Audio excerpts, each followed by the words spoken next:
ध्यान से सुनो दर्शकों, मात्र 2 ही दिन में आपके खुद के शरीर से सारी बीमारियां और सारे रोग खत्म हो जाएंगे और आप पहले जैसे ऊर्जावान और ताकतवर महसूस करोगे।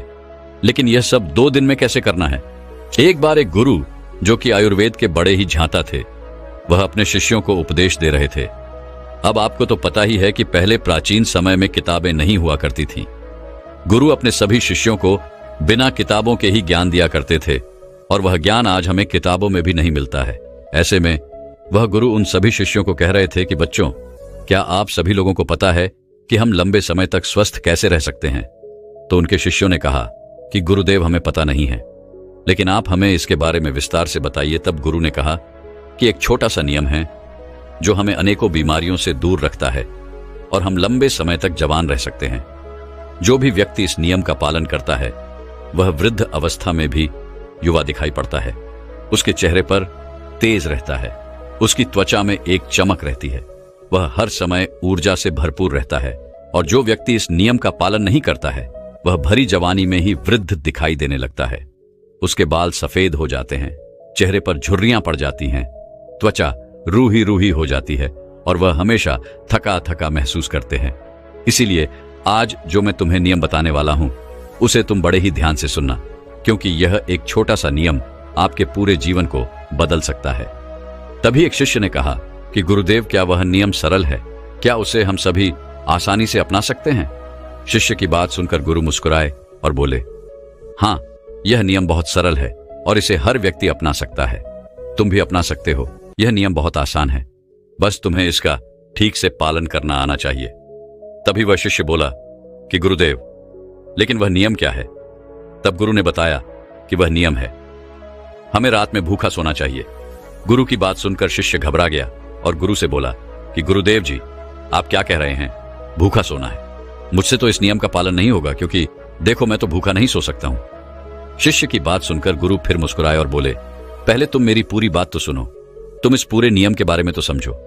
मैं तुम्हें यह थोड़ी कह रहा हूं कि तुम सुबह भोजन करो और इसके बाद भोजन ही ना करो और रात को भूखे सोने जाओ। फिर गुरु ने सभी शिष्यों से कहा, अब आप सभी लोग मेरी बात को ध्यान से सुनो। और फिर गुरु ने बताना शुरू किया, अब तक आपने अपने जीवन शैली में जो भी बदलाव किए हैं, जिन नियमों का पालन किया है, उन सभी में से जो आज का नियम है वह महत्वपूर्ण है।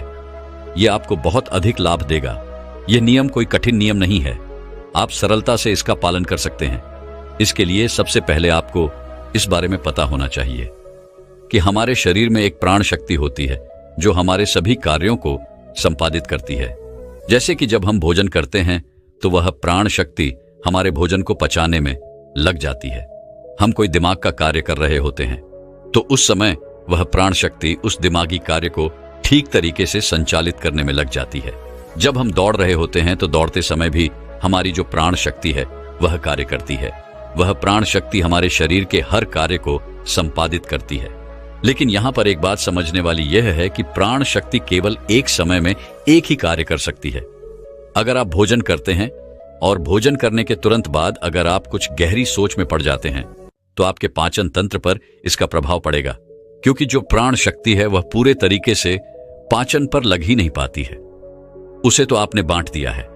प्राण शक्ति का काम था कि जो भोजन आपने खाया है वह उसको पचाए, लेकिन आप तो गहरी सोच में डूब गए और प्राण शक्ति को एक नया काम मिल गया।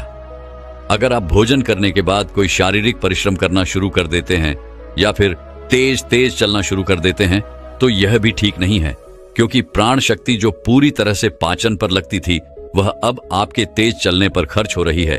इसीलिए आपको भोजन करने के बाद बहुत तेज नहीं चलना है, नहीं तो आपकी प्राण शक्ति आपके तेज चलने की तरफ आकर्षित हो जाएगी। इसीलिए आपको भोजन करने के बाद धीरे धीरे ही टहलना है। इसके बाद गुरु ने उन शिष्यों को कहा कि यह तो तुम्हें समझ में आ गया होगा कि प्राण शक्ति एक समय में एक ही कार्य कर सकती है।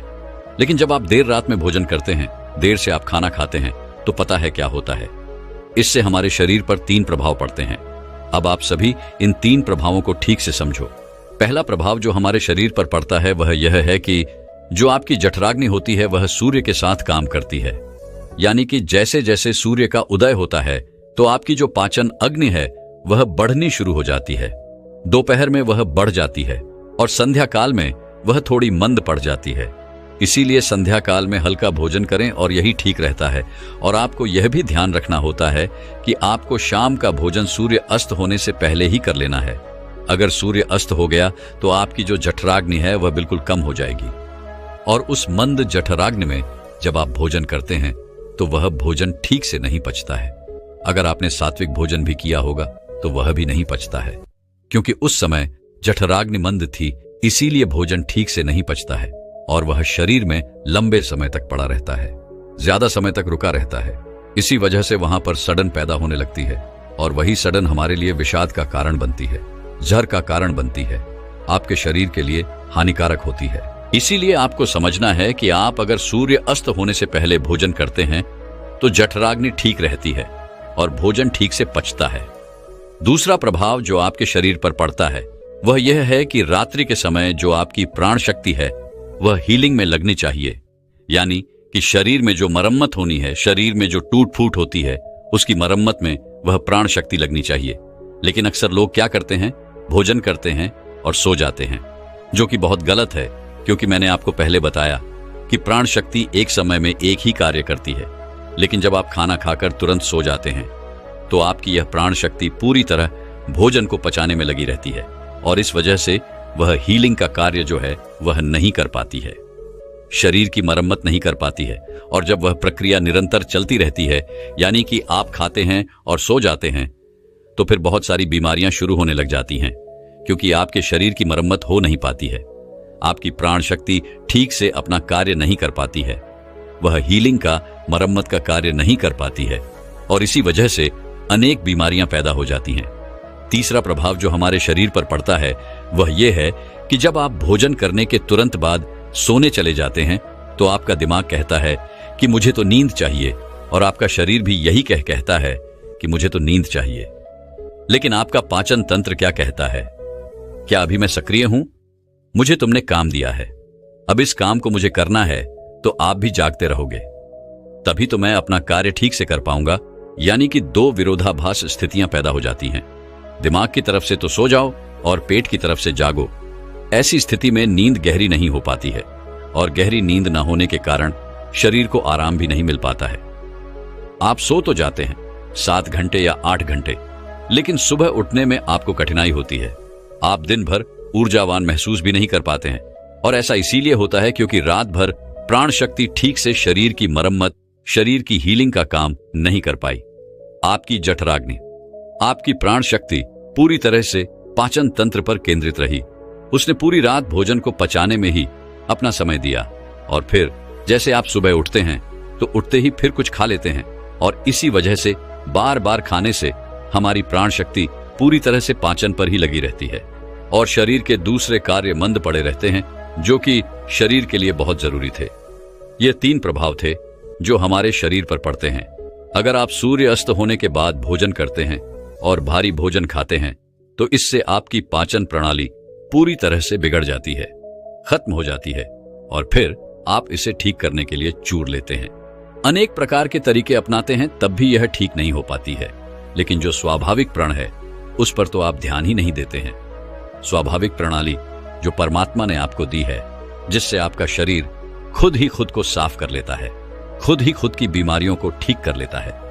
फिर गुरु सभी शिष्यों से कहते हैं कि अब मेरी बात को ध्यान से सुनो, शरीर अपनी बीमारियां अपने आप ठीक करेगा, लेकिन उसके लिए तुम्हें क्या करना है, इस बात को समझो। इसके लिए आपको शाम 6 बजे से पहले अपना आहार लेना है। अगर आप शाम 6 बजे से पहले भोजन कर लेते हैं तो उसके बाद आप 9 से 10 बजे तक सोने के लिए जाते हैं, तो आपके पास लगभग 3 घंटे का समय होता है। और जो यह 3 घंटे का समय होता है और इसमें जो भी आपने हल्का फुल्का भोजन किया है वह आपके पेट से नीचे उतर शुरू हो जाता है, और उसका अर्ध भोजन ठीक से पच भी जाता है। यानी कि आपने 7-8 बजे भोजन किया तो आपका आधा भोजन 10 बजे पच गया, और जो बचा वह रात्रि के 1 बजे तक पच गया। और 1 बजे के बाद जो आपकी प्राण शक्ति है वह मरम्मत का कार्य करेगी, वह हीलिंग का कार्य करने लग जाएगी। फिर गुरु उन सभी शिष्यों से कहते हैं कि आपकी प्राण शक्ति अपने कार्य को ठीक तरीके से करे। उसके लिए आप 2 तरीकों से भूखे रह सकते हैं। मैं आपको उपवास करने के लिए नहीं बोल रहा हूं, क्योंकि उपवास करना सबके लिए संभव नहीं है। मैं आपको बता रहा हूं, उसको कहा जाता है अर्ध उपवास। या इसे प्रातःकालीन उपवास भी कहते हैं। इसमें आपको उपवास करना है। वह उपवास आपको 16 घंटे का करना होता है और इसकी शुरुआत आप ऐसे कर सकते हैं कि आपने शाम को जो भोजन किया था 7 बजे, उसके बाद अगले दिन आप 7 बजे ही भोजन करें, क्योंकि जब आप 7-8 बजे भोजन कर लेते हैं तो वह भोजन आपका रात्रि में 1 बजे तक पच जाता है। उसके बाद आपके शरीर के पास लगभग 6 घंटे होते हैं और इस 6 घंटे में प्राण शक्ति शरीर की मरम्मत का कार्य करती है। आप शाम को 7-8 बजे भोजन करें और उसके बाद सुबह 7-8 बजे भोजन करें, और यह नियम हर कोई अपना सकता है। यह बिल्कुल सरल है। लेकिन अगर आप रात को 8-9 या फिर 10 बजे भोजन खाते हैं तो आप अपने इस नियम को बदले और 7-8 बजे भोजन खाना शुरू करें, क्योंकि यह छोटा सा नियम आपके जीवन में बड़ा बदलाव करेगा। दूसरी सारी चीजें बाद में, पहले अपने शरीर के स्वाभाविक प्रणाली को ठीक करना है। अगर आपको इस नियम से और भी ज्यादा फायदा लेना है तो आप शाम को 7-8 बजे भोजन कीजिए और उसके बाद सुबह 11 बजे भोजन करिए। अगर आप 7 से 11 बजे भोजन करते हैं तो आपके शरीर के पास 16 घंटे होते हैं जिसमें वह भोजन का पाचन भी करेगा, और उस भोजन को पचाने के बाद वह रिपेयरिंग का काम करना भी शुरू कर देगा।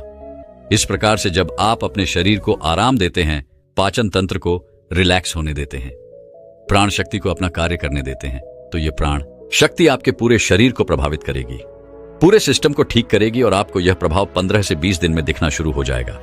अगर आपको कोई गंभीर बीमारी है तो वह ठीक होना शुरू हो जाएगी। अगर आपकी त्वचा खराब है तो वह भी ठीक होने लगेगी। आपकी त्वचा गलौज करेगी। अगर आपके बाल बहुत ज्यादा झड़ते हैं तो आपके बाल भी मजबूत होंगे, और अगर आपके बाल सफेद हो चुके हैं तो वह भी धीरे धीरे काले होना शुरू हो जाएंगे। अगर आप बहुत थका थका महसूस करते हैं तो आप ऊर्जावान महसूस करने लगेंगे। अगर आपको कोई मानसिक समस्या है, चिंता है, तनाव है, तो आपकी चिंता और तनाव भी दूर हो जाएगा। जो विद्यार्थी पढ़ते तो हैं लेकिन उनको याद नहीं रहता है, तो उन्हें भी पढ़ी हुई चीजें जो हैं वह याद रहने लगेगी। आपको पता है कि हमें कोई चीज याद क्यों नहीं रहती है? क्योंकि हमारा दिमाग रिलैक्स नहीं रह पाता, क्योंकि हमारी प्राण शक्ति पूरी तरह से हमारे भोजन को पचाने में ही लगी रहती है और वह दिमाग की तरफ जा ही नहीं पाती है। लेकिन आप इस नियम का पालन करेंगे तो आपकी एकाग्रता बढ़ जाएगी। दिमाग कोई भी कार्य अच्छे से करना शुरू कर देगा। अगर आप 10 घंटे का उपवास कर सकते हैं तो आपके शरीर का फैट कम होगा। अगर आप वजन बढ़ाना भी चाहते हैं तो आपका वजन भी बढ़ेगा, लेकिन जो एक्स्ट्रा फैट होता है वह कम हो जाएगा, क्योंकि मोटापा अनेक बीमारियों को जन्म देता है। यह नियम आपके लिए हर प्रकार से उपयोगी है। तभी गुरु की बात सुनकर उनमें से एक शिष्य खड़ा हुआ और उनसे बोला कि गुरुदेव, मेरे मन में 2 प्रश्न उठ रहे हैं, कृपया करके आप उनका भी जवाब दीजिए। गुरु ने कहा कि पूछो बेटा, तुम्हारा क्या प्रश्न है?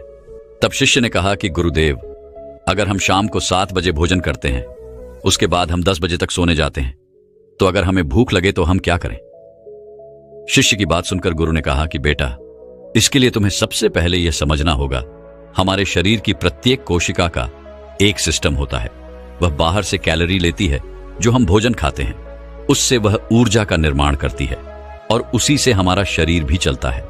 लेकिन अगर कोशिकाओं को निरंतर बाहर से आहार मिलता रहता है तो उसी से वह निरंतर ऊर्जा बनाती रहती है। लेकिन जब आप कुछ समय तक भोजन नहीं करते हैं और बाहर से कोशिकाओं को ऊर्जा मिलना बंद हो जाती है, तो ऐसी स्थिति में कोशिकाएं अपने अंदर जो वेस्ट मटेरियल पड़ा रहता है उससे ही, चाहे वह गलत तरीके का प्रोटीन ही क्यों ना हो, कोई बैक्टीरिया ही क्यों ना पड़ा हुआ हो, वह उनका अवशोषण करके ऊर्जा का निर्माण करना शुरू कर देती है। इस स्थिति में कोशिकाओं की सफाई होना शुरू हो जाती है और इस प्रक्रिया में यह होता है कि जो कोशिकाओं के अंदर एक संरचना होती है जिसे लिसोसोम कहा जाता है। लिसोसोम के अंदर कुछ एंजाइम होते हैं और यह एंजाइम जो वेस्ट मटेरियल कोशिका के अंदर है उसका पाचन करके उससे ऊर्जा का निर्माण करना शुरू कर देते हैं। यानी कि आपकी कोशिकाएं जब उसे बाहर से ऊर्जा नहीं मिलती हैं तो वह अपने अंदर के वेस्ट मटेरियल को इकट्ठा करके उसी से ऊर्जा बनाती है। और इसी तरीके से हमारे शरीर की डिटॉक्स प्रणाली भी शुरू हो जाती है। और यह डिटॉक्स प्रणाली आप कुछ खाकर या कोई भी औषधि लेकर शुरू नहीं कर सकते हैं। यह डिटॉक्स प्रणाली जो है वह एक ही तरीके से शुरू हो सकती है और वह यह है कि जब आप कुछ समय तक आहार नहीं लेते हैं। दिन में पूर्ण उपवास करना लोगों के लिए संभव नहीं होता है, कठिन पड़ता है, लेकिन आप इस नियम में अधिकतर समय सो ही रहे होते हैं। तो अगर आप 16 घंटे का नियम अपनाते हैं, शाम को 7 बजे भोजन करके अगले दिन 7-10 बजे या फिर हो सके तो 11 बजे भोजन करते हैं, तो इससे भी आपको कोई कठिनाई नहीं होगी, क्योंकि इस समय भी आप अधिकतर समय सो ही रहे होते हैं। और उसके बाद आप अपने सुबह के नियम और प्रक्रिया में लगे रहते हैं, जिससे समय निकल जाता है, आपको भूख का एहसास नहीं होता है। फिर गुरु ने शिष्य से कहा कि बेटा, अगर आपको 7 बजे खाना खाने के बाद भी भूख लगती है तो आप उस समय नारियल पानी ले सकते हैं, क्योंकि यह आपकी डिटॉक्स प्रणाली में कोई बाधा नहीं बनता है। इसके साथ आप एक कार्य कर सकते हैं जिससे कि आपकी भूख पर प्रभाव भी पड़ेगा और जो आपकी डिटॉक्स प्रणाली है वह भी बेहतर होगी। दोस्तों, जब हमारा मस्तिष्क अच्छे तरीके से काम करता है तो ही हम अच्छा सोच पाते हैं और जीवन में अच्छे अच्छे बदलाव भी ला पाते हैं। और जीवन में अगर आपको बड़े फैसले लेने हैं, मुश्किल हालातों से निपटना होता है, तो हमें मानसिक रूप से मजबूत होना बहुत ज्यादा जरूरी होता है। जरूरी नहीं कि आपकी जिंदगी में हर पल अच्छा ही होता रहे और आप तभी खुश रहे। कभी कभी आपकी जिंदगी में ऐसे वक्त भी आएंगे जहां पर आपको भारी मुसीबतों का सामना भी करना पड़ सकता है। ऐसे में कई बार होता है कि इंसान मुसीबतों का सामना करते करते अपने मुश्किल हालातों से लड़ते लड़ते अपने जीवन से हारने लगता है, लेकिन वहीं पर जो इंसान मानसिक रूप से मजबूत होते हैं वह इन मुश्किल हालातों से अपने कठिन समय से बाहर जरूर निकल आते हैं। एक बार एक बौद्ध महात्मा आश्रम में अपने शिष्यों को दिमाग के ऊपर कुछ प्रवचन दे रहे थे। गुरु कह रहे थे कि इंसान के मस्तिष्क के विचार कभी अच्छे होते हैं तो कभी बुरे होते हैं। अच्छे विचार जब उसके दिमाग में जन्म लेते हैं तो वह अच्छी और कल्याणकारी बातें सोचता है, लेकिन वहीं पर अगर बुरे और गलत भावनाएं जन्म लेती हैं तो उससे उसका पतन होता है। तभी उन्हीं में से एक राजवंत नाम का शिष्य खड़ा होता है और गुरु से पूछता है कि गुरुवर, क्या कुछ ऐसा तरीका आप बता सकते हैं जिससे कि हम अपने मस्तिष्क को मजबूत और ताकतवर बना सकते हैं, खुद को मानसिक रूप से मजबूत बना सके। गुरु कहते हैं कि अवश्य मैं बताऊंगा, लेकिन उससे पहले मैं कुछ बातें बता रहा हूं जिसे तुम लोग ध्यानपूर्वक सुनना, तभी जाकर के हम बताएंगे कि मानसिक रूप से मजबूत कैसे बने। तभी तुम सब इस बात को बड़ी ही आसानी से समझ पाओगे। गुरु कहते हैं कि जब भी हम कुछ सोचते हैं तो सबसे पहले वह विचार हमारे मस्तिष्क में जन्म लेते हैं और उसी के अनुरूप हमारा पूरा शरीर कार्य करने लगता है। मान लो कि आप कुछ दुख भरी बातें सोचते हैं तो आप बिल्कुल शिथिल होते चले जाते हैं, आपके शरीर की ऊर्जा कम होने लगती है। लेकिन वहीं पर अगर आप कुछ उत्साह भरी बातें सोचते हैं तो आपके शरीर के अंदर असीमित ऊर्जा बहने लगती है, आप वाकई में ऊर्जावान दिखाई देने लगते हैं। आप यह अनुभव खुद कर पाएंगे कि जब आप खुश होते हैं तो आपके शरीर के अंदर बहुत ऊर्जा आ जाती है, आपका रोम रोम खिल उठता है। ऐसा इसलिए हुआ क्योंकि आपने अपने दिमाग में कुछ जोश भरी बातें सोची। शरीर तो वही है आपका, लेकिन जब आप दुखी होते हैं तो आपका शरीर बिल्कुल ऊर्जा विहीन हो जाता है। लेकिन जब आपके विचार जोश भरे वाले होते हैं तो आपका शरीर खिल उठता है। यानी हमारा शरीर किस तरीके से काम करेगा, यह सब हमारे मस्तिष्क में उत्पन्न हो रहे विचारों पर निर्भर करता है। अब तुम सबको मेरी बातें बहुत ही अच्छे तरीके से समझ में आएंगी। अब हम बताने जा रहे हैं कि मानसिक रूप से हम मजबूत कैसे बने। गुरु कहते हैं कि मैं तुम सबको 8 तरीका बताऊंगा। अगर आप उन 8 तरीकों को अपने दिमाग में लाएं, वैसा ही सोचते हैं, तो यकीन मानिए आपका शरीर भी वैसा ही काम करने लगेगा। जैसा कि मैं पहले बता चुका हूं कि जब आप दुखी होते हैं तो आपका शरीर ऊर्जा विहीन होने लगता है, लेकिन जब आप खुश होते हैं, आपके दिमाग में अच्छा विचार आया और आप खुश हो गए तो आपके शरीर में अच्छी ऊर्जा बहने लगती है। इसका मतलब यह है कि अगर हम वह 8 तरीके जान लें और वही हम अपने दिमाग में सोचे तो हमारा शरीर भी ऊर्जा और जोश से भर जाएगा, अर्थात हम मानसिक रूप से मजबूत बन जाएंगे। और वास्तव में जब आप मानसिक रूप से मजबूत बन जाएंगे तो आप मुश्किल हालातों का सामना बड़ी ही आसानी से कर लेंगे। गुरु कहते हैं कि शिष्यों, मानसिक रूप से मजबूत बनने का पहला नियम है, जो हो चुका है उसकी परवाह करना छोड़ दो। गुरु कहते हैं कि शिष्यों, मुझे यह बताओ कि सूर्य किस दिशा में उगता है। तो सभी शिष्यों ने एक साथ जवाब दिया कि गुरुजी, सूर्य पूर्व दिशा से निकलता है। फिर गुरुजी ने कहा कि अगर मैं यह कहूं कि सूर्य पश्चिम दिशा से निकले तो क्या वह निकलेगा? सभी शिष्य कहते हैं कि बिल्कुल नहीं गुरु, सूर्य तो पूर्व दिशा से ही निकलेगा, हम उसके स्थान को, उसके जगह को बदल नहीं सकते हैं। फिर गुरु कहते हैं कि मान लो बारिश का मौसम है और अगर मैं यह बोलूं कि बारिश बंद हो जाए तो क्या हमारे बोलने से बारिश बंद हो जाएगी? शिष्य कहते हैं कि नहीं गुरुवर, वह तो मौसम में बदलाव की वजह से होगा। जब मौसम में बदलाव होगा तो बारिश बंद हो जाएगी। फिर गुरुजी कहते हैं कि अगर मैं तुम लोगों से यह कहूं कि ठंडी के मौसम में गर्मी पड़ने लगे, तो ऐसा होने वाला तो नहीं है। शिष्य कहते हैं, गुरुवर आप ठीक कह रहे हैं, यह कभी नहीं हो सकता कि ठंडी के मौसम में गर्मी पड़े और गर्मी के मौसम में ठंडी पड़ने लगे। यह मौसम तो प्रकृति पर निर्भर करता है, जो कि हमारे बस में नहीं है। फिर गुरु कहते हैं कि ठीक उसी प्रकार अगर जो चीज हमारे वश में नहीं होती है या जो बातें घटनाएं बीत चुकी हैं, अगर हम उन घटनाओं को लेकर के बार बार परेशान होते रहेंगे या उसकी बहुत ज्यादा परवाह करेंगे, तो क्या हम भूतकाल की घटनाओं को बदल सकते हैं? शिष्य कहते हैं कि नहीं गुरुवर। फिर गुरु कहते हैं कि अगर तुम उन बीती घटनाओं को लेकर के बार बार चिंता में रहोगे और उस चीज की परवाह करोगे, तो तुम परेशान होते चले जाओगे। इसीलिए तुम्हारी जिंदगी में जो घटित हो चुका है, कोशिश करो उसे भुलाने की, और उसका एकमात्र तरीका है कि आप अपने आने वाले समय पर, आने वाले भविष्य पर, आने वाली चीजों पर अपना ध्यान केंद्रित करिए। गुरु आगे कहते हैं कि मानसिक रूप से मजबूत बनने का दूसरा नियम है ध्यान करने की आदत डाले। गुरु कहते हैं कि गौतम बुद्ध जब सत्य की खोज में निकल पड़े थे, तो उन्होंने बहुत सारे उपाय किए, बहुत सारे कर्मकांड किए, लेकिन उन कर्मकांडों की वजह से उन्हें बहुत ज्यादा कुछ हासिल नहीं हुआ और उनका शरीर दुबला पतला होता चला गया। लेकिन वह सत्य की खोज करने में असमर्थ रहे। उनके गुरुओं ने उन्हें बहुत सारे कर्मकांड उपाय बताए, लेकिन उन कर्मकांड का कोई मतलब नहीं हुआ। अंत में जब भगवान गौतम बुद्ध स्वयं ध्यान की अवस्था में बैठे, तो धीरे धीरे ध्यान की गहराइयों में जाकर के उन्हें वह सारी चीजें लगने लगी जिस चीज की वह खोज में निकल पड़े थे। ध्यान के जरिए वह अपने सभी विचार पर विजय पा लिए। उन्होंने पापी मार्ग को पराजित किया, काम वासना पर विजय पाई, अपनी हर एक भावना पर वह विजय पा लिए। और यह सब तभी हुआ जब वे ध्यान की गहरी अवस्था में बैठे और कई दिनों तक ऐसे ही बैठे रहे। ध्यान करने से हमारा मन और मस्तिष्क बहुत ही शांत हो जाता है, जिसे कि अगर हम किसी वस्तु पर या किसी के बारे में या किसी चीज के बारे में जब विचार करते हैं, तो हमारा पूरा ध्यान उसी पर केंद्रित रहता है। हमारा दिमाग ज्यादा इधर उधर भागता नहीं है और हम चीजों को बहुत ही अच्छे तरीके से समझ पाते हैं। ध्यान ही एक ऐसा तरीका है जो आपको हर तरीके से आपके दिमाग को मजबूत बनाता है।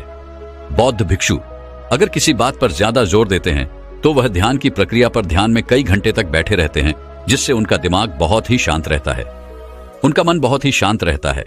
और जिसका मन शांत रहता है वही किसी भी चीज पर अच्छी तरीके से विचार कर सकता है, अर्थात वह मन और मन मस्तिष्क दोनों से मजबूत होता चला जाता है। ध्यान करने से आपकी सारी वासनाएं आपके नियंत्रण में रहेंगी।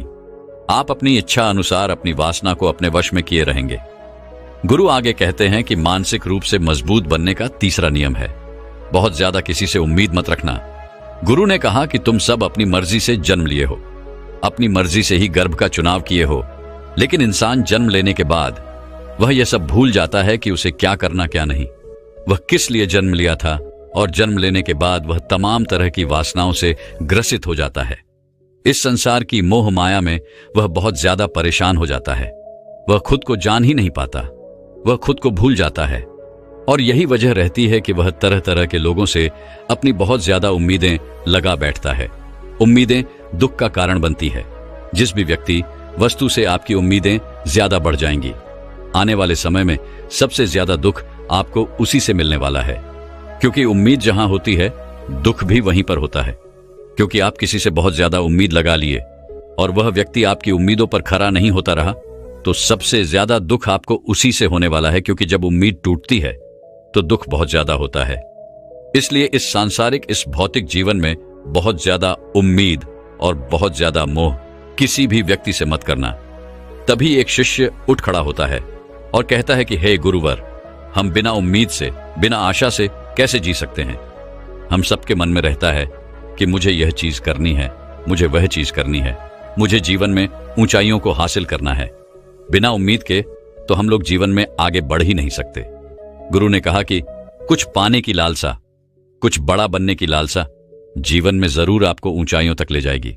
कुछ बड़ा बनने के लिए लालसा खुद से होती है, ना कि किसी व्यक्ति वस्तु विशेष से। मैं यहां पर लोगों के बारे में बात कर रहा हूं कि अगर तुम ये सोचो कि मेरा दोस्त मेरे साथ हमेशा खड़ा रहेगा, या मेरे लिए मेरे साथ हमेशा खड़ा रहेगा, या आप जो सोचे वह सामने वाला इंसान आपके लिए वैसा करे, तो ये सभी चीजें बहुत ज्यादा उम्मीद और मोह को बढ़ावा देती हैं।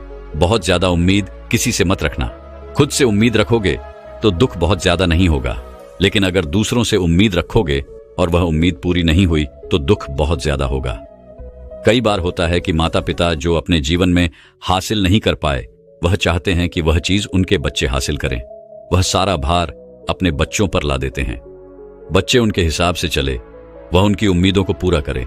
उन्होंने जो अपने जीवन में हासिल नहीं कर पाया, वह काम अब उनके बच्चे करें। और लगभग इस समय तो सभी के माता पिता यही कह रहे हैं। बहुत कम लोग होते हैं जो अपने बच्चों को आजाद रखते हैं। मेरी सभी से गुजारिश है कि अपनी उम्मीदों का पहाड़ अपने बच्चों पर ना थोपें। गुरु कहते हैं कि मानसिक रूप से मजबूत होने का चौथा नियम है कि पहली बार में ही किसी काम में फेल होने से डरो मत। गुरु आगे कहते हैं कि शिष्यों, अगर डर तुम पर हावी हो जाएगा तो तुम अवश्य असफल हो जाओगे। अपनी जिंदगी में वह इंसान सबसे ज्यादा असफल होता है जिसे अपने लक्ष्य को पाने का डर रहता है। अगर डर तुम्हारी जिंदगी में बढ़ गया तो तुम्हें वह असफलता की तरफ जरूर ले जाएगा, क्योंकि डर तुम्हारे आत्मबल को, तुम्हारे आत्मविश्वास को डगमगा देगा, कमजोर कर देगा और तुम्हारा आत्मबल, तुम्हारा आत्मविश्वास कमजोर हो जाएगा तो तुम निश्चित ही अपने लक्ष्य को पाने में असमर्थ महसूस करोगे और यही असमर्थता तुम्हें असफलता की तरफ ले जाएगी। इसलिए जीवन में जब तुम अपने लक्ष्य की प्राप्ति के लिए आगे बढ़ो तो मन में किसी भी चीज की शंका मत रखो कि मैं फेल हो जाऊंगा। अगर यह नहीं हुआ तो यह हो जाएगा। ये सब बातें अपने दिमाग में मत लाओ, क्योंकि यह सभी बातें आपको डर की तरफ ले जाएंगी। और जब डर बढ़ेगा तो तमाम शंका आपके दिमाग में पैदा होगी। आपको घबराहट भी हो सकती है, आपको नींद नहीं आएगी, रात को बेचैन मन होने लगेगा, क्योंकि आपका डर आपको असफलता की तरफ ले जा रहा है। और जब असफलता का विचार आपके दिमाग में आएगा तो आप और ज्यादा डरने लगेंगे। इसलिए जीवन में जब आप लक्ष्य की प्राप्ति के लिए आगे बढ़ जाओ तो मन में कोई शंका मत रखो, सिर्फ और सिर्फ अपने काम करने पर ध्यान दो। जब तुम काम करने पर ध्यान दोगे तो तुम कभी डरोगे नहीं, क्योंकि तुम अपने लक्ष्य की प्राप्ति के लिए काम कर रहे हो, उसके लिए जुट गए हो, तो तुम्हारा डर खत्म हो जाएगा। और जब डर खत्म हो जाएगा तो तुम जरूर सफल हो जाओगे। गुरु आगे कहते हैं कि पांचवा नियम है मानसिक रूप से मजबूत बनना। वह यह है कि जिंदगी में कभी भी खुद को कोसो नहीं। गुरु कहते हैं कि जो इंसान जितना ज्यादा संघर्ष करता है वह उतना ही मजबूत बनता चला जाता है। जितना ज्यादा तुम मजबूत बनोगे उतना ही ज्यादा तुम काबिल होते चले जाओगे। इसलिए अगर तुम किसी भी चीज में असफल भी हो जाते हो, या कोई चीज तुम्हारी इच्छा के अनुसार नहीं हुई, या तुमने कुछ ऐसा कार्य किया जैसा नहीं करना चाहिए था, और इन सब बातों को लेकर के अगर तुम पछता रहे हो, खुद को कोस रहे हो, तो यह तुम्हें मानसिक रूप से कमजोर करता चला जाएगा। क्योंकि खुद को कोसना बहुत ज्यादा खतरनाक होता है। यह आपके दिमाग की क्षमता को कम कर देगा, आपकी सोचने समझने की शक्ति को कम कर देगा, आपके आत्मबल, आपके आत्मविश्वास को कम कर देगा। इसीलिए जीवन में कभी भी किसी भी कार्य के लिए खुद को कोसना नहीं, क्योंकि अगर वह कार्य तुमसे नहीं हुआ है या जो तुम सोच रहे हो वह जिंदगी में नहीं कर पाए, तो इसका मतलब यह नहीं है कि तुम असफल ही हो गए। अगर मैं यह कहूं कि यह सामने वाला आम का पेड़ है, इस पर सबसे पहले कौन सा जानवर चढ़ेगा? हाथी चढ़ेगा, बंदर चढ़ेगा, या फिर गिलहरी, और या फिर शेर? तो सभी शिष्यों ने कहा कि गुरुवर, इस पर तो गिलहरी और बंदर सबसे पहले चढ़ जाएंगे। तभी फिर गुरु कहते हैं कि तो अगर यह हाथी सोचे कि मैं इस पेड़ पर नहीं चढ़ पाया, अगर वह खुद को कोसने लगे, तो क्या यह सही है? शिष्य ने कहा कि गुरुवर, यह तो गलत बात है, क्योंकि हाथी तो कभी भी पेड़ पर चढ़ ही नहीं सकता। हाथी तो पेड़ पर चढ़ने के लिए बना ही नहीं है। गुरु कहते हैं कि ठीक इसी प्रकार हर एक व्यक्ति का काम करने की कला का, दिमाग का अलग अलग महत्व होता है। कोई किसी कार्य में माहिर होता है तो कोई किसी कार्य में, बस हमें इसी को समझने की जरूरत होती है। जरूरी नहीं कि दुनिया के लोग जैसा कर रहे हैं तो तुम भी वैसा करो। तुम अपनी प्रतिभा के हिसाब से कार्य को करो। अगर तुम अपनी प्रतिभा के हिसाब से करोगे तो तुम उसमें जरूर सफल हो जाओगे। गुरु आगे कहते हैं कि मानसिक रूप से मजबूत बनने का छठा नियम है अपनी ऊर्जा को व्यर्थ में बर्बाद मत करो। गुरु कहते हैं कि तुम सबके अंदर अभी बहुत ऊर्जा है। कभी भी अपनी ऊर्जा को गलत कार्यों में, गलत लोगों पर बर्बाद मत करना, क्योंकि अगर तुम अपनी ऊर्जा को बर्बाद करोगे तो वह तुम्हें बर्बादी की तरफ ले जाएगी। इसलिए अपनी ऊर्जा को अपने लक्ष्य में लगाओ, क्योंकि अभी तुम सबके पास बहुत ज्यादा ऊर्जा है। अगर तुम सब पूरी ऊर्जा के साथ अपने लक्ष्य पर जुड़ जाओगे तो तुम जरूर सफल हो जाओगे। लेकिन अगर तुम ऊर्जा को गलत जगह पर लगा रहे हो तो तुम्हारी ऊर्जा बिखरने लगेगी, और जब ऊर्जा बिखरने लगेगी तो तुम कभी भी अपने लक्ष्य की प्राप्त नहीं कर पाओगे। गुरु आगे कहते हैं कि मानसिक रूप से मजबूत बनने का 7वां नियम है, सुनो सबकी लेकिन करो। अपने मन की गुरु कहते हैं कि शिष्यों, पहले ध्यान से तुम यह पता करो कि तुम्हारे अंदर कितनी क्षमता है। अगर तुम सबको अपनी क्षमता के बारे में पता है तो तुम अपनी क्षमता के हिसाब से कार्य को करो। भले लाखों लोग तुमसे यह बोले कि तुम इस कार्य को नहीं कर सकते हो, उस कार्य को नहीं कर सकते हो, तो तुम कभी भी उन पर भरोसा नहीं करना या उनके हिसाब से मत चलना, क्योंकि शरीर तुम्हारा अपना है। तुम्हें खुद के बारे में सबसे ज्यादा तुम ही जान पाओगे, कोई दूसरा तुम्हारे बारे में तुमसे ज्यादा नहीं जान पाएगा। तुम सबको अपने अपने बारे में पता होगा, अपनी अपनी क्षमता के बारे में पता होगा कि तुम इस कार्य को या किसी भी कार्य को कैसे कर सकते हो। कोई किसी कार्य को बहुत जल्दी कर सकता है तो कोई थोड़ा समय लगा सकता है। ये सब बातें तुम सबको खुद के बारे में सबसे ज्यादा तुम ही को ही पता होगी। इसलिए तुम्हारे अंदर जो क्षमता है, अपनी क्षमता के हिसाब से ही अपने कार्य का चुनाव करो। और जब तुम अपनी क्षमता के हिसाब से कार्य को करोगे, खुद के अंदर की आवाज को सुनोगे, तो तुम जीवन में जरूर आगे जाओगे। कई बार होता है कि लोग खुद की क्षमता को पहचानते ही नहीं, जैसा दूसरे लोग कह रहे हैं वह वैसा ही करने लगते हैं और अपनी जिंदगी का ढेर सारा समय यूं ही बर्बाद कर देते हैं। उनसे ऐसा काम करने को कहा गया था तो वह भी वैसा ही काम करने में जुट गए, बिना सोचे समझे ही उनकी क्षमता कितनी है या उनकी प्रतिभा उस कार्य में है कि नहीं। तो ऐसे लोग कभी भी अपने लक्ष्य को प्राप्त नहीं कर सकते, क्योंकि जो इंसान अपनी खुद की क्षमता को नहीं पहचान पाएगा वह जीवन में कभी भी सफलता अर्जित नहीं कर पाएगा। यह शरीर तुम्हारा है, यह दिमाग तुम्हारा है। सोचने से समझने की शक्ति भी तुम्हें ही तय करनी है। तो पता होना चाहिए कि तुम्हारा शरीर कितना मजबूत है, कितना ताकतवर है और इसमें कितनी क्षमता है। और अगर क्षमता नहीं है तो अपने शरीर की क्षमता को बढ़ाने की कोशिश करिए और खुद के अंदर की खुद की भावनाओं को सुनने प्रयास करिए और अपनी क्षमता के हिसाब से आगे बढ़िए। फिर गुरु आगे कहते हैं कि मानसिक रूप से मजबूत बनने का 8वां नियम है, बोलना कम करो और अपने कार्य पर ध्यान दो। गुरु आगे कहते हैं कि जो इंसान बहुत ज्यादा बोलता है वह अपनी ऊर्जा को यूं ही नष्ट करता रहता है, क्योंकि जो बोलता ज्यादा है वह सोचता कम है। क्योंकि उसने अपनी सारी की सारी ऊर्जा बोलने में खपत कर दी तो वह सोचेगा, क्या उसे सोचने का समय ही नहीं मिल पाया।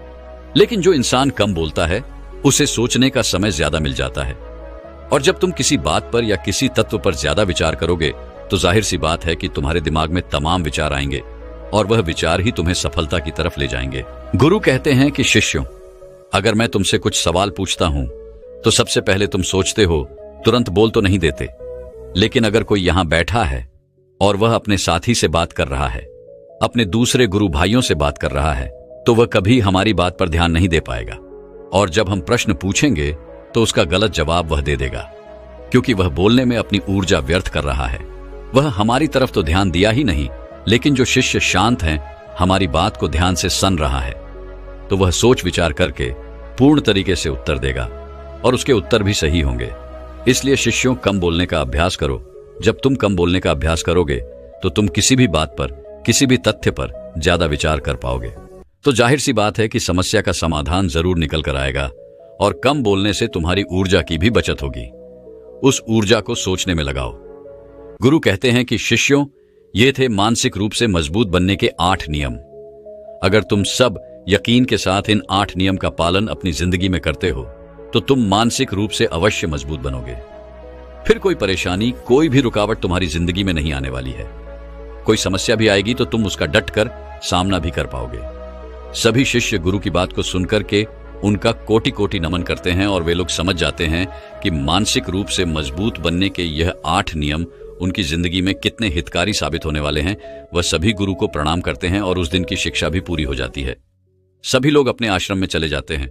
एक समय की बात है, एक नगर में बहुत बड़े प्रसिद्ध गुरु रहते थे। वह गुरु आयुर्वेद के बहुत बड़े ज्ञाता थे। उनकी प्रसिद्धि हर जगह फैली हुई थी। ऐसे में एक बार उनके पास एक युवक आया और उनसे कहने लगा, गुरुदेव, मैं अपने पेट को लेकर बहुत ही परेशान हूँ। मेरा पेट हमेशा ही भारी भारी रहता है, मुझे भूख नहीं लगती है और हमेशा ही मेरे पेट में दर्द रहता है। और इस दर्द की वजह से न तो मेरा किसी काम में मन लगता है और मैं अधिकतर चिड़चिड़ा महसूस करता हूँ। कृपया मुझे कुछ आसान से उपाय बताइए जिससे मैं अपनी इस पेट की समस्या से छुटकारा पा सकूं।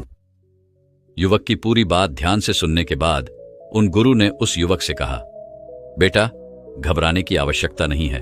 तुम्हारे पेट में इन सारी परेशानियों का कारण है पेट में गैस का बनना।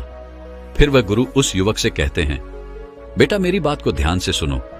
कई बार आपके पेट में बहुत ज्यादा गैस इकट्ठी हो जाती है, जिससे आप परेशान होने लगते हैं और आपका पेट फूल जाता है। इसके क्या कारण होते हैं, यह समझो। देखो, गैस आमतौर पर आंत में बनती है, जो छोटी आंत के जरिए बड़ी आंत में तेजी से फैलती है।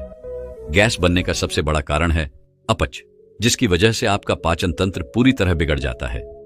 फिर गुरु उस युवक से कहते हैं, बेटा, पेट में गैस बनने के दो मुख्य कारण होते हैं, जिसमें पहला कारण होता है कि जब हम खाना खाते हैं तो उसके साथ बहुत सारी हवा खाने के साथ और पानी के साथ हमारे पेट के अंदर चली जाती है और फिर वह वहां पर इकट्ठा होकर ठंड का कारण बनती है। दूसरा कारण है कि जब हम खाना खाते हैं तो कई बार हम ऐसा खाना खा लेते हैं जिससे कि पाचन क्रिया के दौरान जब वह खाना पचता है तो वहां पर बहुत सारी गैस इकट्ठी हो जाती है, और अगर यह गैस ज्यादा बनती है तो वह गैस वहां पर जमा होकर दर्द का कारण बन जाती है और हमारे अंदर ऐसी असहजता पैदा कर देती है। गुरु उस युवक से कहते हैं, बेटा, अब जो मैं तुम्हें बताऊं उन चीजों को तुम ध्यान से सुनना, जिसमें सबसे पहली है, भोजन में कार्बोहाइड्रेट चीजों को कम करें।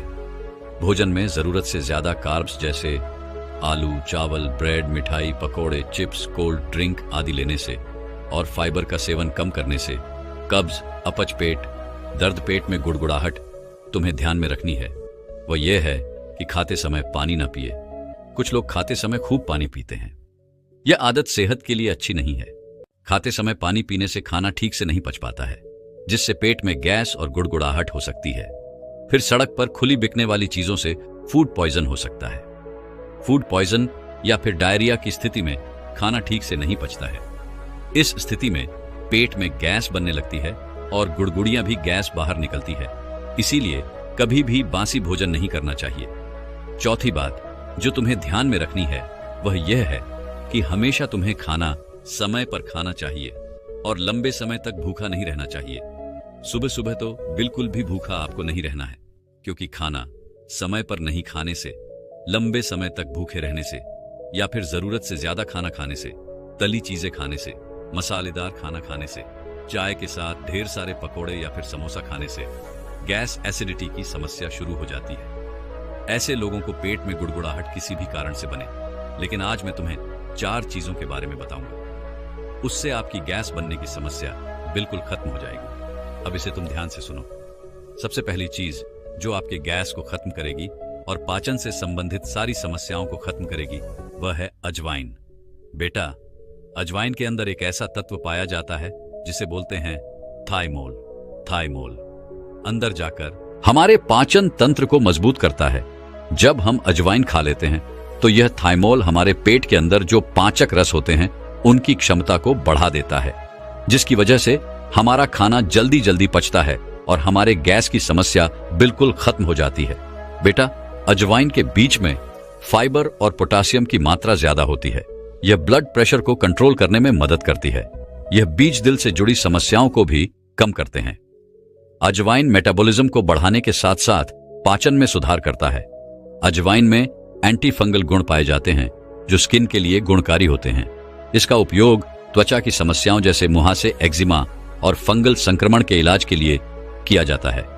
अजवाइन के बीज गांठियां और जोड़ों के दर्द जैसी समस्याओं में मदद करते हैं।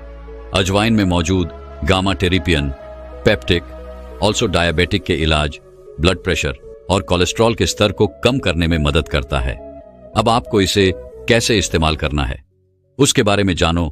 आपको एक ग्लास गुनगुना पानी लेना है और उसके साथ आपको आधा चम्मच अजवाइन की फांक लेनी है। इसको आपको खाने के 10 से 15 मिनट के बाद में लेना है।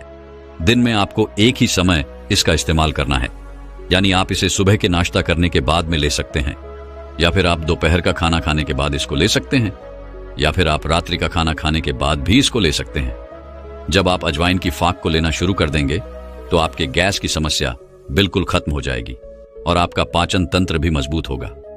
फिर गुरु उस युवक से कहते हैं कि बेटा, दूसरी चीज जो आपको इस्तेमाल करनी है वह है जीरा। जीरा बहुत ही अच्छी चीज है।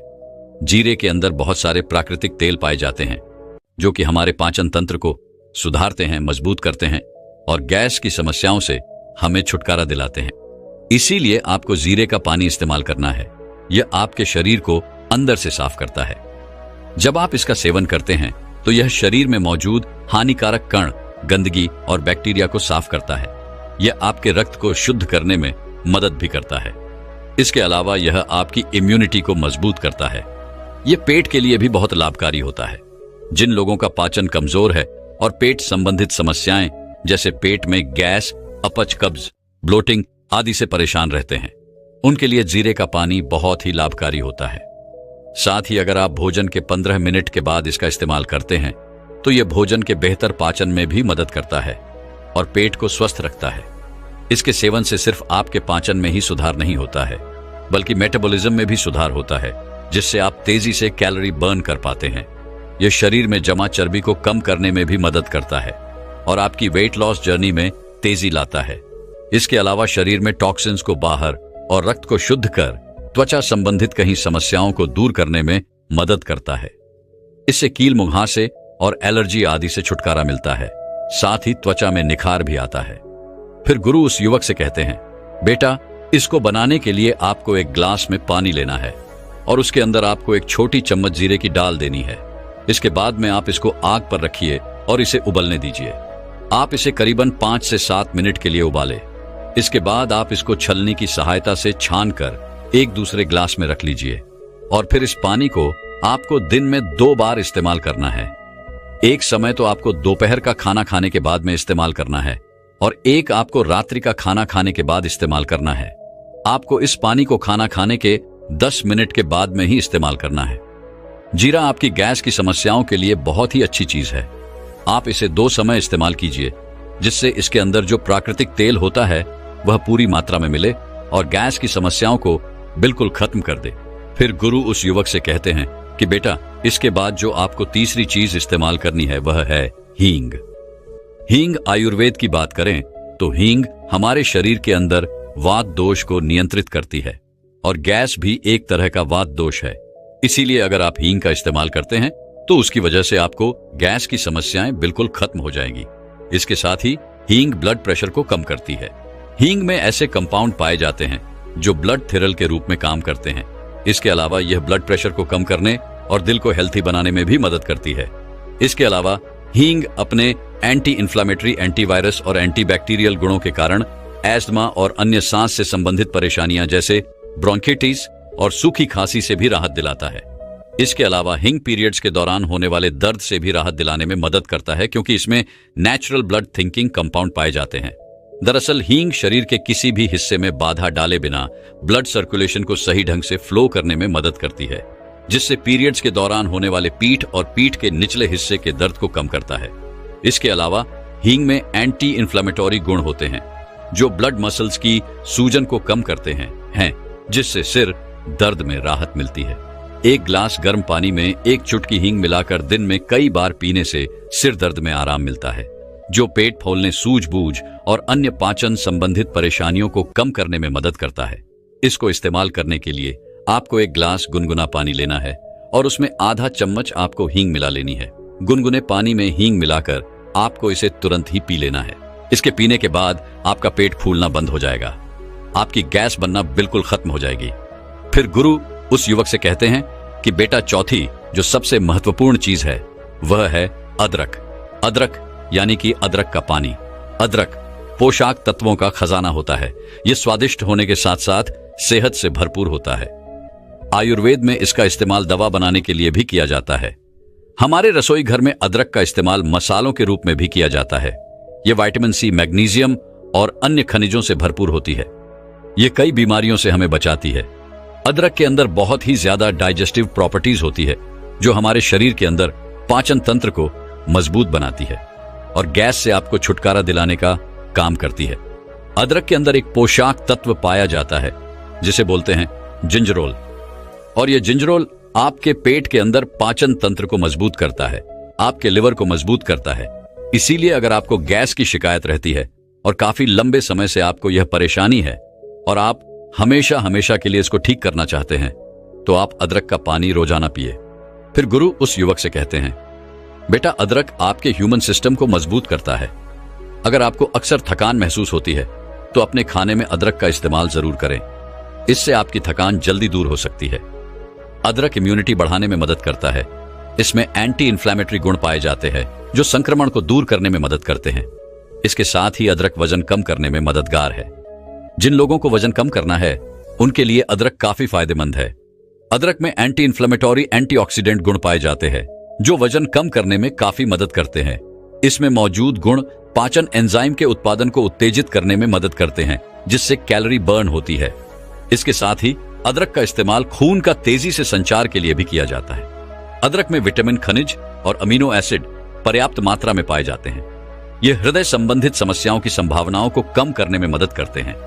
अदरक धमनियों में वसा को जमा होने से रोकता है जिससे दिल के दौरे और स्ट्रोक को रोकने में मदद मिलती है। बेटा, अदरक का पानी बनाने के लिए आपको 1 कप पानी लेना है। उसमें आपको 1 छोटी चम्मच कसी हुई अदरक डालनी है। इन दोनों चीजों को आपको आग पर रखकर अच्छे से उबाल लेना है, यानी इसमें 3 से 4 बार अच्छी तरह उबाल आ जाए। इसके बाद आपको इसको छलनी से या सूती कपड़े के माध्यम से छान लेना है। इसके बाद आपको इसको थोड़ी देर के लिए रख देना है। जब यह हल्का हल्का गुनगुना रह जाए तब आपको इसको दिन में 2 समय लेना है। एक समय तो दोपहर का खाना खाने के बाद और एक रात्रि का खाना खाने के 10 मिनट बाद। अदरक का पानी आपकी गैस की समस्याओं के लिए बहुत ही अच्छी औषधि है। आप इसे रोजाना भी इस्तेमाल कर सकते हैं। इसका कोई नुकसान नहीं है और यह आपको बहुत ही अच्छे परिणाम देती है। हम अपना मुख्य भोजन रात को ही करते हैं। रात को ठूस ठूस करके हम भोजन खाते हैं और फिर सो जाते हैं। लेकिन मैं आपको बता दूं कि हमारे शरीर में 80% बीमारियां इसी वजह से होती हैं। आप खुद अपनी बीमारियों को आमंत्रित करते हैं और रात को पेट भरकर खाना खाना, यह तो बीमारियों के लिए सोने पर सुहागा हो जाता है।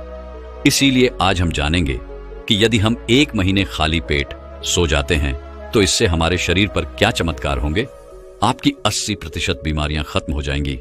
आप डरो मत, क्योंकि मैं आपको भूखा सोने के लिए नहीं कह रहा हूं। बस सोते समय आपका पेट खाली हो जाना चाहिए। दोस्तों, मैं उम्मीद करता हूं कि यह कहानी सुनने से आपके जीवन में अच्छे बदलाव आए होंगे। आपको इस वीडियो से क्या सीखने मिला ये कमेंट करके जरूर बताइए और अपने परिवार, दोस्तों या आपके करीबी इंसान के साथ ये कहानी शेयर करके उन्हें भी इस ज्ञान से परिचित करवाएं। बाकी अगर आपको ये वीडियो दिल से अच्छी लगी हो तभी इस वीडियो को लाइक कर देना और आपने अब तक इस चैनल को सब्सक्राइब ना किया हो तो चैनल को सब्सक्राइब भी जरूर कर देना। आपका हर दिन शुभ हो और खुशियों से आपका जीवन भरा रहे। धन्यवाद। नमो बुद्धाय।